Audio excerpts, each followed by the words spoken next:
welcome to Music Rewind, a podcast where we look to tell the stories behind our favorite albums. I'm your host, Steve Epley, and in each episode, we invite a guest on to tell us about their favorite music album, how they discovered it, and what makes it special to them. Joining me tonight is the godfather of reissue culture himself, co-founder of Rhino Records and Shout Factory, Richard Foos. A lifelong record obsessive, Richard spent decades doing what the entire entertainment industry told him was a fool's errand, digging through the archives, rescuing forgotten music, and betting that the world wasn't done with the past. And tonight, he's brought one of the greatest records you've probably never heard to the table. Welcome, Richard, and thank you for being on the show. Oh, my pleasure. And what a great intro. Thank you. One of the easier ones to write. You've had a fantastic career, and I can't wait to talk about it. But first, let's jump right into this. What album did you bring to the table, and what makes it special to you? Electric Flag, A Long Time Comin.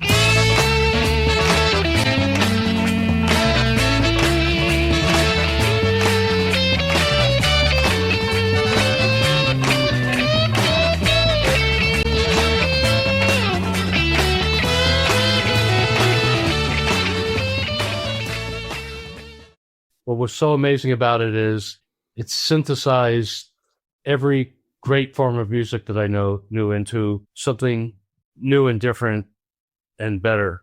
I don't think it's ever been, I think it was an accident. I think it's ever been duplicated. They only had one legitimate album and they broke up. They did reform for one album about 6-7 years later that was not very good.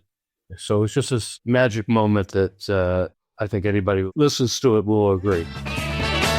Yes, if I had a listen to my second mind, well, you know I wouldn't be here now, people, down on the killing floor. How did you discover this album? In those days, 1967, there wasn't like there were all that many albums coming out. If something good came out somehow through the grapevine, it wasn't like hundreds of great albums. So I remember going to college in 67 and I had already had the album and all the people who I liked, that their music taste had the album. We just, from different parts of the country and whatever, it just, I don't know, it somehow. I can only imagine with all the music that was dropping at the time and then about to hit the world.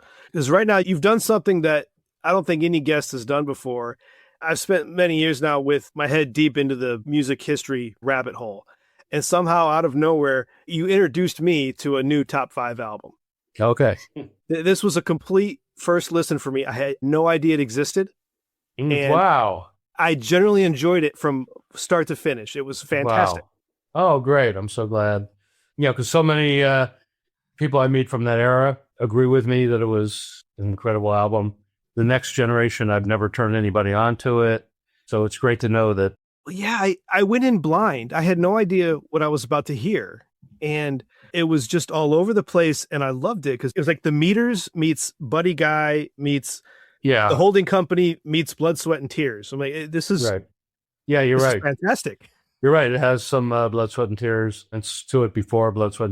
I think the first Blood, Sweat, and Tears album came out right about the same time, and that's another top 10 album for me. They didn't have it. There were no hits on that record, and then Al Kooper, the founder, left, and David Clayton Thomas came in, and they had gigantic hits, but I don't think it even compared to that first album, which I'll put in the top 10, but not as good as Electric Flag album. And you must have heard Electric Flag had Mike Bloomfield, right, was the guitarist, and Buddy Miles, who had some hits on his own. And Buddy Miles was part of Band of Gypsies with Jimi Hendrix, and And that was the other side of the album that gave me a lot of enjoyment, was pulling on the threads. Because once I listened to it, I had to look at the history of it, the creation, right, and you start pulling on those threads. And right off the bat, you got, say, Mike Bloomfield, and you knew he came from Paul Butterfield, but then you find out that he played with Bob Dylan with Al Kooper. Right, that's true. And I never even thought about that's where the two bands sort of originated.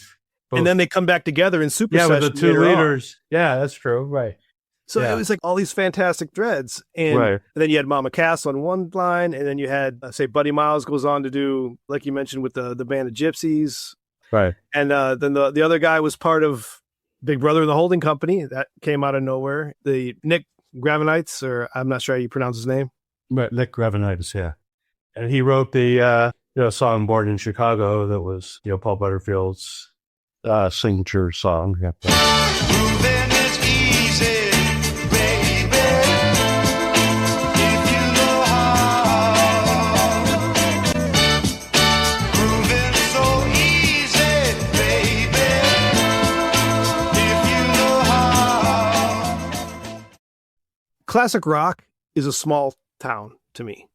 There's just everybody seems to have played with everybody else, and there's so much influence in behind the scenes.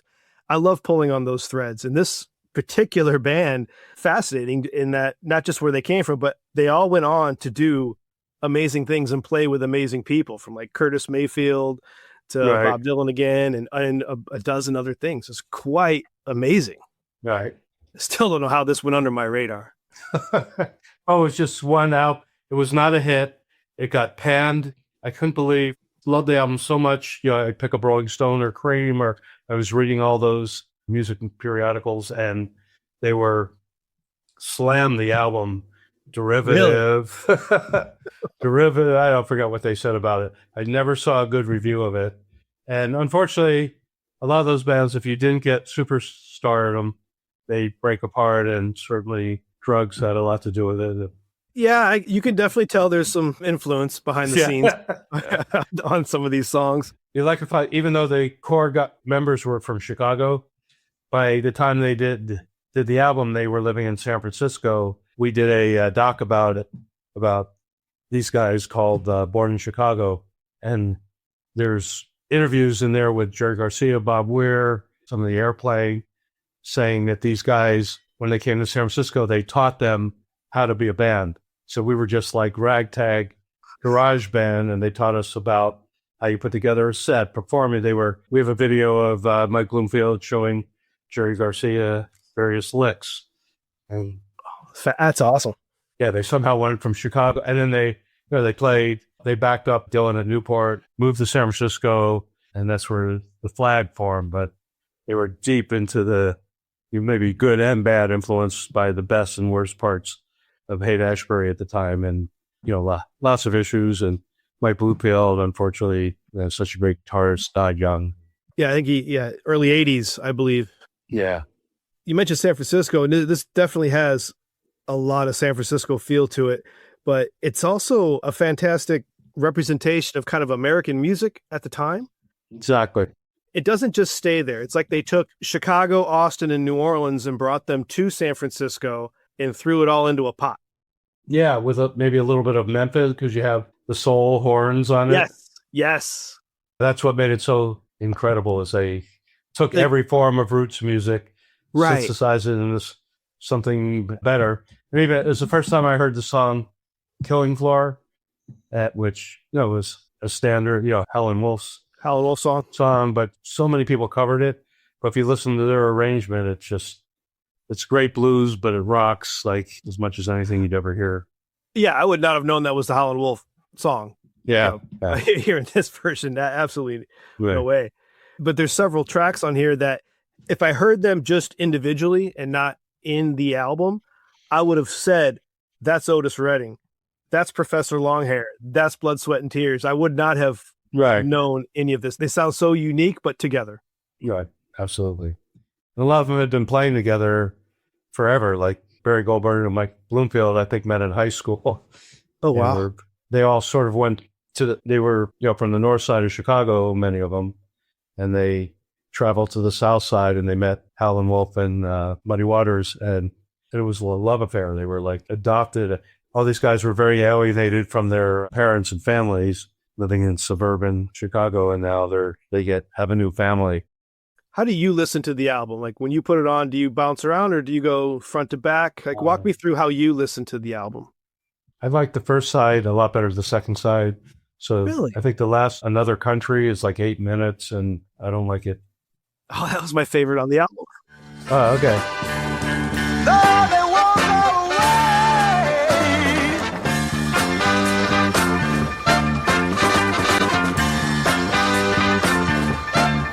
Well, I know there must be someplace, people, someplace I can work my weary head. It's kind of psychedelic. So I don't. And then Texas is on the second side. I'm doing all this from memory, and that's good, but it's just kind of a standard blues. Every song is amazing to me on the first side, so I would just listen to the whole side, and then occasionally flip it over. That Another Country one, it was definitely all over the place, and it's like 8 minutes long. I enjoyed it because I love a good jam band. Not too long ago, I actually did a review of the Velvet Underground and Nico, and It was the first time I had listened to it all the way through with a critical ear, and I didn't enjoy it at all. It was a lot of noise to me, and I was like, I'm either I'm getting old or I just couldn't put myself in the mindset of that time and that place, the dirty underground in New York. But that one, Another Country, that's more my jam. There's 4 or 5 times where really great bands went a little too far and would put one song on the whole second side. So the Stones did Going Home, and probably almost equal to A Long Time Comin was the Love album, not Forever Changes, the one before Da Capo, because it's like a perfect, there's the 6 songs on side A are beyond, everyone's just beyond a masterpiece to me. But the B side is an 18-minute song. Let's just try, they just said, okay, everybody, freeform. Just hit record. We'll use the rest of our studio time. Just hit record. But you're right. Another Country is only 8 minutes, so it's a little more contained. Right after he had Easy Rider, and it was like under a minute. Like, that's it. Right. Oh, here was every review I read. We're saying the only great song on the album is Easy Rider, and I think it's like 40 seconds, and that should have been like 3 minutes or 4 minutes. Why wasn't that a full song?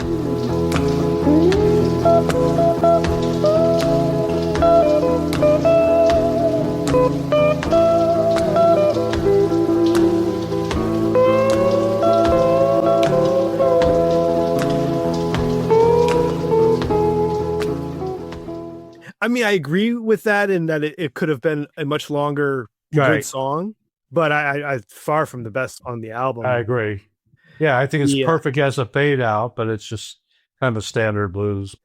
Every single track has a bit of uniqueness with that San Francisco tinge to it, but like the Texas is definitely, like you mentioned, straight blues. That's the one I said kind of feels like Austin to me.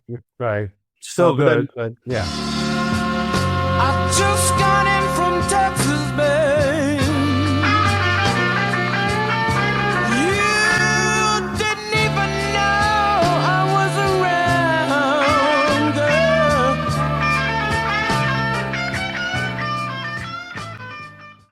But then Wine was interesting. That's an extremely unique song in itself. And that's the one that, to me, I would have said it was Professor Longhair out of New Orleans. Oh, wow. Interesting.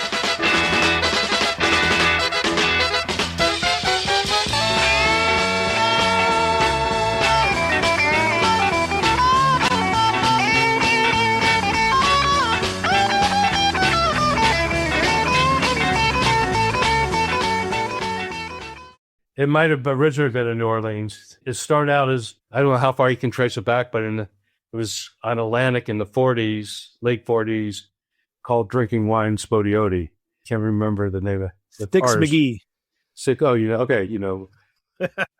But one thing you listen to there there's 2 songs you can just see on the internet that Electrifying did in Monterey. One of them is Wine. And luckily, in getting to be, I became pretty close friends with Barry Goldberg, and we did that movie together, Born in Chicago. So I got all these backstories, but he said that, at Monterey, Mike Bloomfield was on speed. Oh, no. So they start Wine, and he's playing it like 3 times as fast. So the record's already passed. So it's amazing to watch it. It's in color from Monterey. So it's, you should check it out. And listeners should check it out. I will. I absolutely will.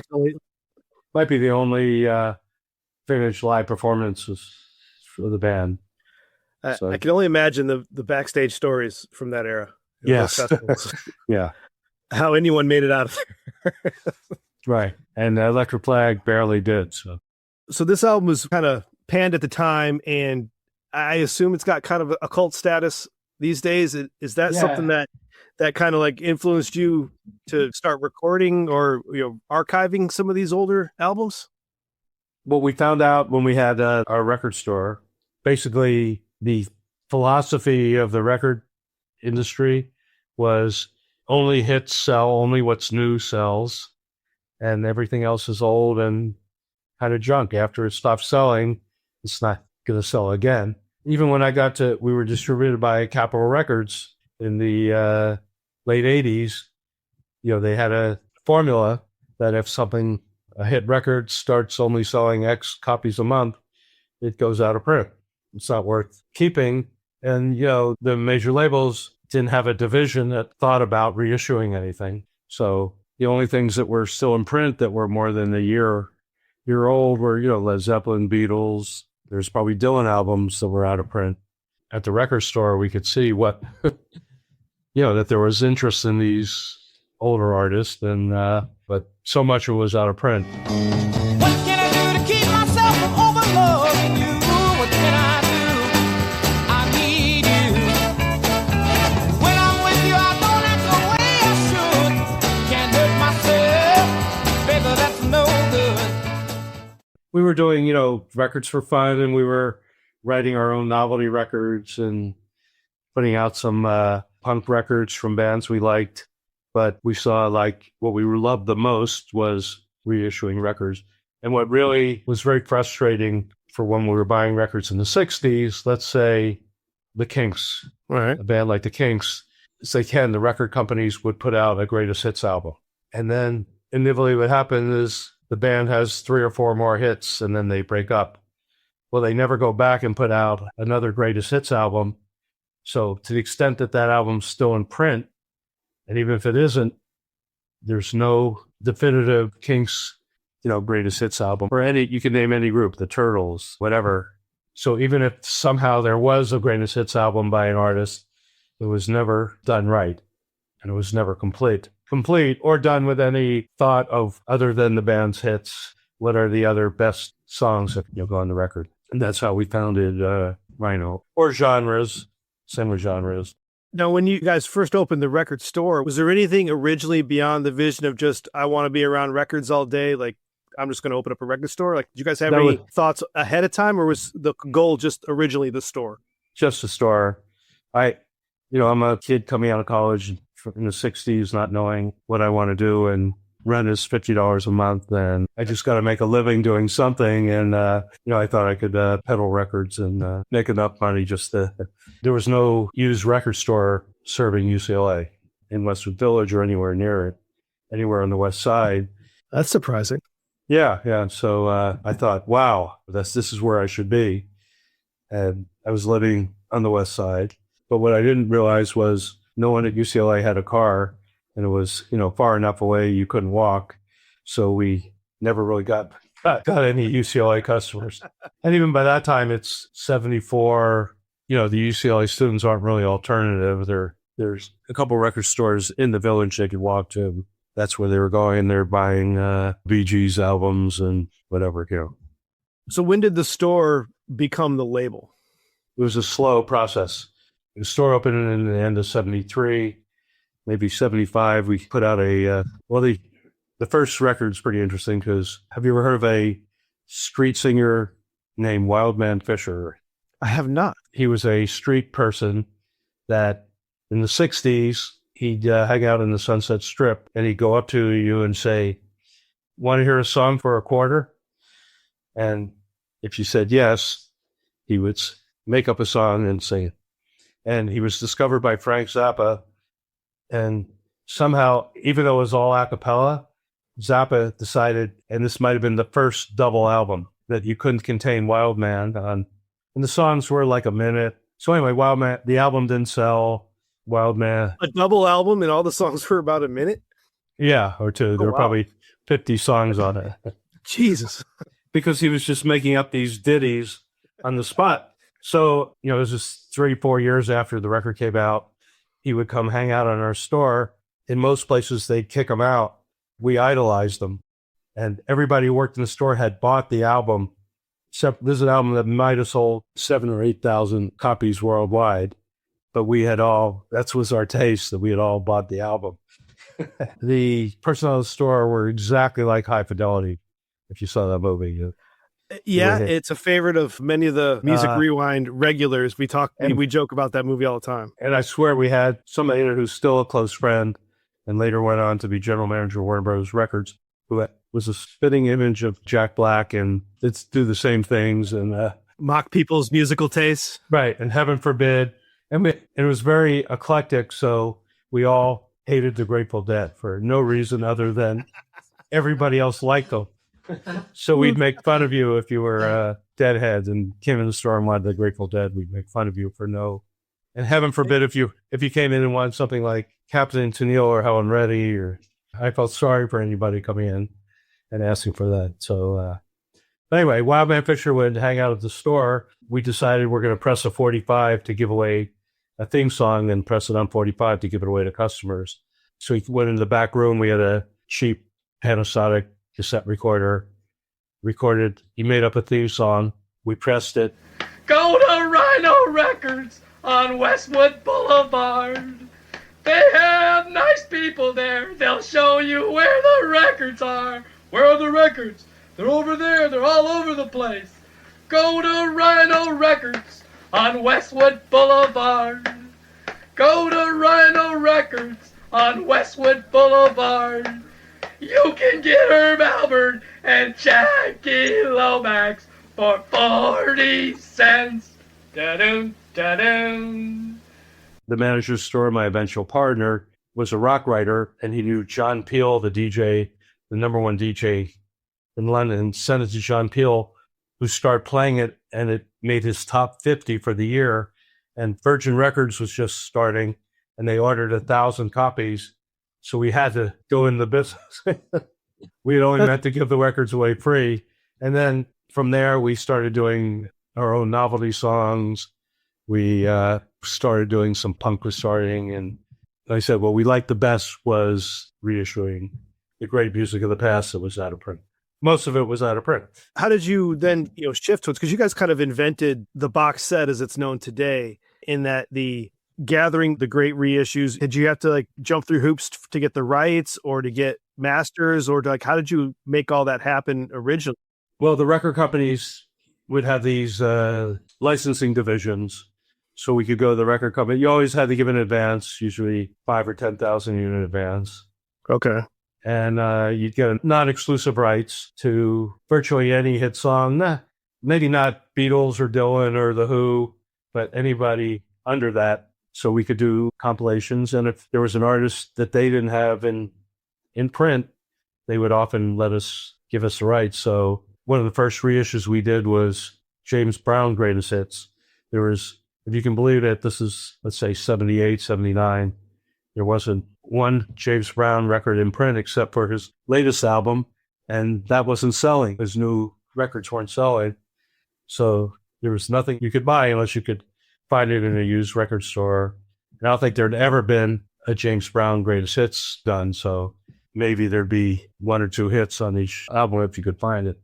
So we put out a James Brown Greatest Hits, sold the best-selling reissue we ever had. And then about 82, 83 CDs became bigger than albums, and we got the rights on CD, sold hundreds of thousands of James Brown now is getting rediscovered by punk and new wave artists. So he's has a renaissance.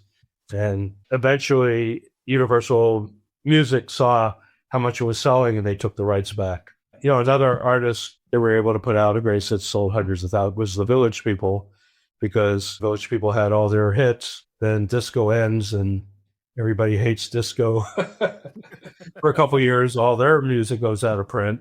But the record companies, it took them many, many years till they realized, hey, there's a business and we have this great catalog and we can do a lot of business. And Sony didn't start a reissue division until Sony Legacy, 1990, if you can believe that. So did you ever have any moments where you'd go to an artist or to their estate and you'd offer to, we want to do a reissue of your work, and they were, surprised or grateful or even indifferent? No?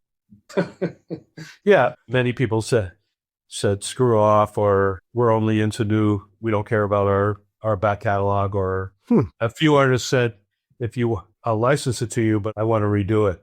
And we would never do that. They said, I couldn't play back then. Those records are lousy. I want to do defeats the purpose. new versions of it. So they didn't get it. So we had a few of that. But, artists were usually really grateful because if they weren't having hits anymore at their record label, we cared about them. So we became friendly with them, and they realized they had a home of people who appreciated what they did, was going to reissue their music so it sounded and looked better than ever before. So they were very appreciative. Nowadays, with online streaming libraries, the vinyl resurgence, that happens every 3 to 5 years, of vinyl resurgence. But the back catalogs are largely outselling new music today. And a lot of that can be traced back to what you guys were doing. Yeah. How do you feel about that? That feels right. I've heard now that 80% of music listened to, whether it's bought physically or listened online, is catalog. And when we were probably first started, it might have been 10 to 20%. And probably by the time we sold Rhino, it might be been 50-50. It's great because obviously everybody likes the music of the era they grew up on.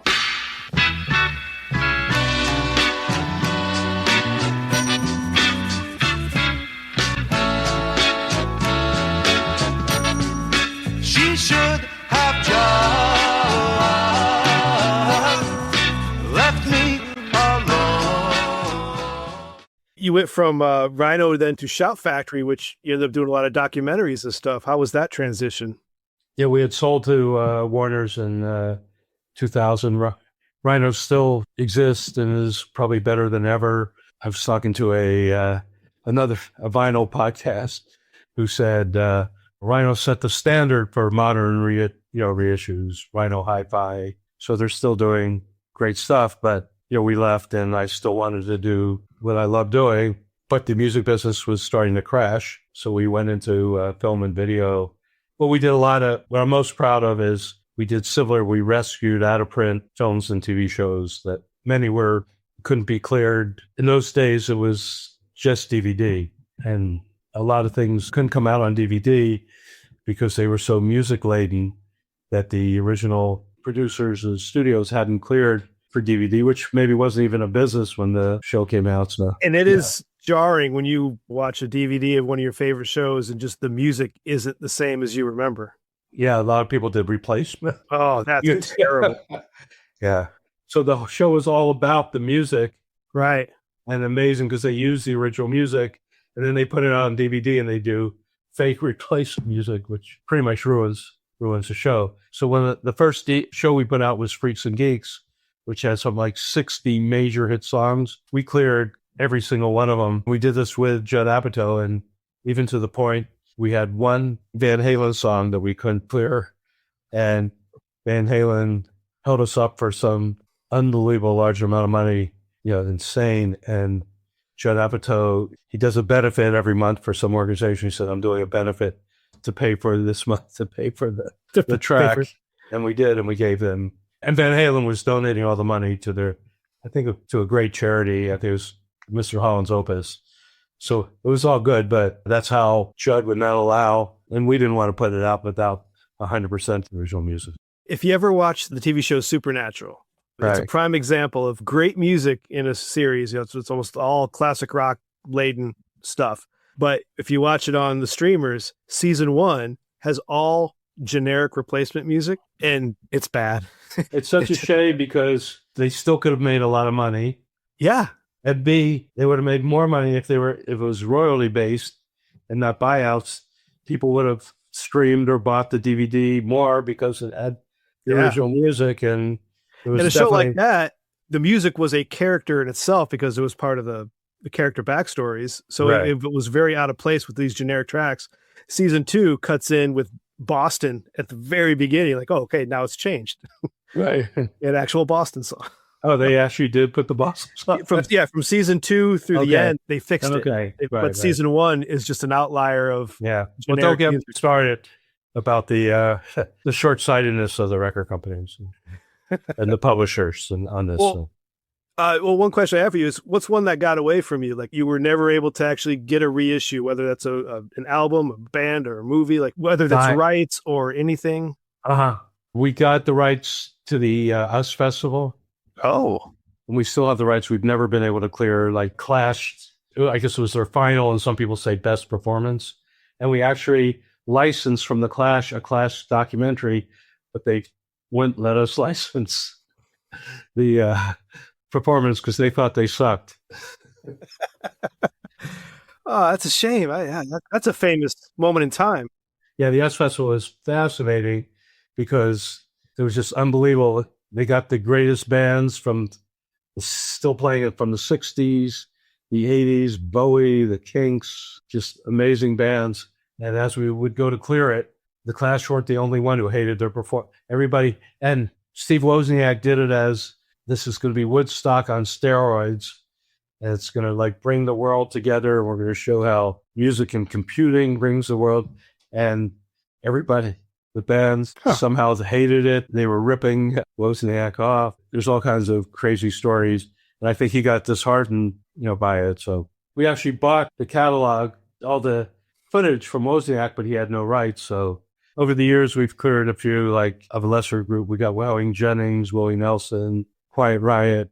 Is all of that available audio-wise, just not video? No, not audio either. Now, I'm sure you can find it on the internet. A lot of it was on Showtime, very early Showtime. Oh, yeah? Broadcast 9 or 10 hours. So I think that it's all over the internet from people who like taped it from Showtime. So bad quality. Most artists you can probably find, even the Clash, and we don't take it down. So it's up there for free, a lot of it on YouTube. So, but that's the crazy thing. And if we tried to clear it, even if they would let us, they'd want lots of money. The publishers would want lots of money, whereas it's going to be out there anyway. Still to this day, there's numerous websites that have virtually every live recording, ever made, whether it was somebody with a tape recorder. And still to this day, it's hard to get the record companies or bands to see the value in monetizing all these live recordings. So. I think there's some that are coming around to it. Pink Floyd is one that's starting to monetize their old bootlegs. I've seen a lot of that lately. Yeah, more and more. And obviously Dylan has done, 18 volumes of the bootleg series. That's also true. Yeah. We first at Rhino, we worked a little bit with Frank Zappa, and he was the best visionary on that. And we did these box sets called Bootleg the Bootleggers. So we would do exact reissues of the bootlegs. A friend of mine sent me an article the other day of a guy who was, for years, he was going to concerts with a microphone in the wheelchair. His name was Mike the Mike. And he had like 10,000 recordings, and he started selling them. He's got his pictures of him, a library of bootleg concerts. Would he press them, or he'd sell the tapes? Or yeah, I think he pressed them into CDs. Yeah. Okay, right. Okay. Yeah. It's just full on bootleg industry, and apparently it's pretty good quality from what the article was saying. Right. How has that transitioned into your endeavors today? What's next for you? What's on your plate? I pretty much slowly and over the years have transitioned to doing nonprofit work. I have done a lot with trying to get music in schools. I was board chair of an organization called Little Kids Rock. Nice. A number of years. But lately I've transitioned to am board chair of a nonprofit called The Narrative Method that was founded by my wife, who was a former punk rock singer, and then went on to become a therapist. And it's salons, mostly on Zoom, where people share their creativity and kind of come together around learn empathy and friendship and come together around creativity, writing. That's good. I like that. Yeah. So I work on that and a number of other nonprofits. And then I'm working on a podcast called Sound Effects. And that's going to be taking important historical moments or movements in music and showing their progression and how they're affecting us today in important ways. That's right up my alley. When you look at a release, probably a few months away, just starting on the first. So we're going to probably do something on protest rock, starting with Union songs in the 1920s and how that morphed into topical folk songs into protest music of the 60s, into rap and stuff. So As a one-off self-plug here, I'm going to recommend an episode of this show from last season called Songs of the Revolution, where we had a... I saw that. It seemed like it was of the American Revolution, right? My guest was a friend of mine named Anthony, and he brought on an album called Songs of the Revolution by Diane Torres, and it's all colonial music from colonial era America, where both American and British, and the songs they were singing in the streets and in the taverns and in the military. So fascinating conversation, and the music is really interesting. Wow. From a protest perspective, like you mentioned, they protested in quite a different way. And something like Yankee Doodle started out like as a British song, right? Making fun of the Americans making fun of whatever. And that was something that both sides did, where they would take a melody and they would both put different lyrics on it, both taking, almost like a rap battle of the day. So it's fascinating. One question before we start to wrap up. A Long Time Comin made the top of your list. What's on your short list? What are 3 to 5 albums that you could have talked about today? The first Blood, Sweat, and Tears, Childless Father to a Man. Loved the Capo, any early Otis Redding album, and Bill Withers' first album. Oh, Bill Withers. There you go. Yeah. Ah, fantastic. Anything else you want to mention regarding your future projects, or what's down the road for you?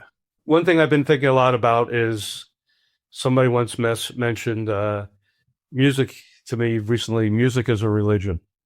Is there a chance that music could heal the world, heal us, bring us all together? If a lot of smart people, I think if you just made this little tiny shift and said, for all of us who love music, here's how we think about the world, and here's what we're going to do to heal the world. And could that happen? That's my dream.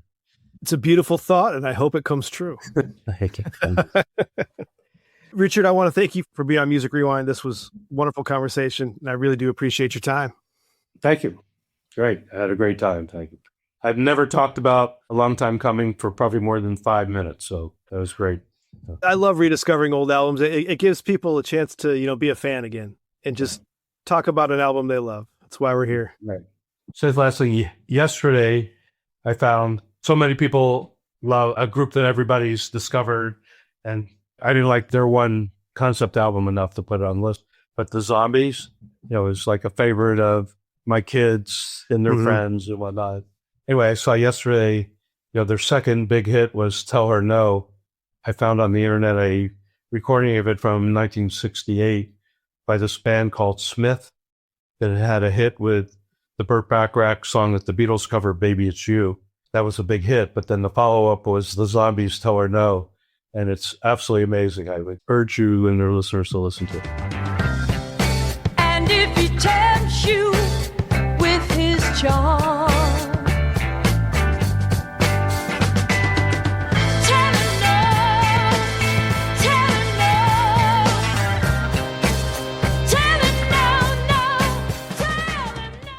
That was such a fascinating time when people were all doing each other's songs like that. Yeah. It was really fascinating when they weren't just doing covers, they were putting new arrangements in.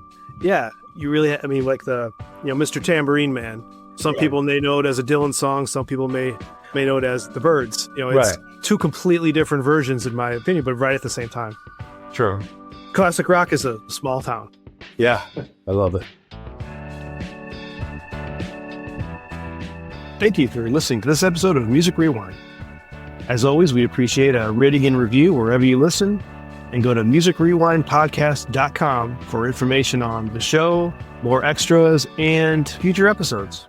So, as I always say, listen to the full album. Until next time. A podcast from the Sidereal Media Group. Back to you, anchors.